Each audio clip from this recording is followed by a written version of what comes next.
रोक दो ठोक दो की राजनीति कब तक चलेगी? इससे किसी का भला नहीं होगा।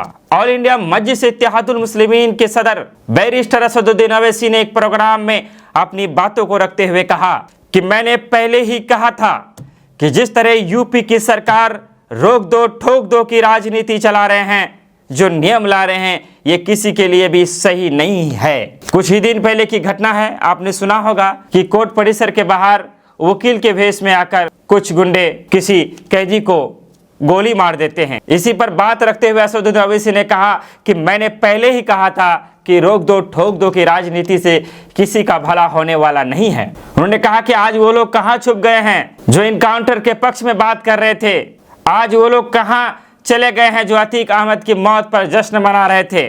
उन्होंने कहा कि जब इस तरह की चीजें होगी, चाहे कोई इंसान सही हो या आपराधिक हो, लेकिन उन्हें सजा कानून के दायरे में रहकर दिया जाए। संविधान में हर चीज का प्रावधान है। अगर कोई कातिल है तो उनके लिए भी संविधान में नियम बनाए गए हैं, उनके लिए भी सजा का प्रावधान है।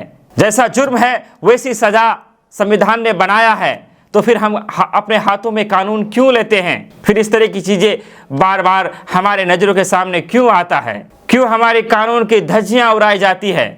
कभी पुलिस की कस्टडी में किसी को मार कर चला जाता है, तो कभी कोर्ट परिसर के गेट के पास किसी को मार के चला जाता है। तो आखिर उत्तर प्रदेश की सरकार क्या करती है, क्या कर रही है?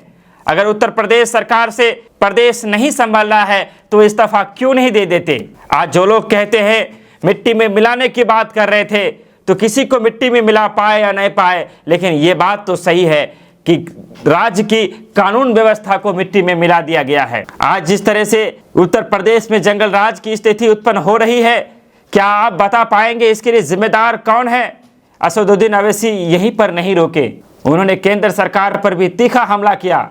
उन्होंने कहा कि केंद्र सरकार को हस्तक्षेप करना चाहिए। जिस तरह की चीजें यूपी में हो रही है, जिस तरह की घटनाएं यूपी में घट रही है, अगर ये घटनाएं किसी ऐसे प्रदेश में घटता जहां पर भारतीय जनता पार्टी की सरकार नहीं होती, तो अब तक उस पर सीबीआई, सीआईडी, ना जाने कौन कौन सी जांच एजेंसियां प्रवेश कर जाता। तो फिर यूपी में क्यों नहीं? असदुद्दीन अवैसी ने इन तमाम तर चीजों के लिए उत्तर प्रदेश सरकार के साथ साथ केंद्र सरकार पर तीखा हमला बोला है। विदा लेना चाहेंगे आपसे, गुजारिश करेंगे चैनल को सब्सक्राइब करते हुए बेल आइकन को दबाते जाए, हमारे खबरों को शेयर करना तो आप भूलते भी नहीं हैं। धन्यवाद, शुक्रिया, आदाब।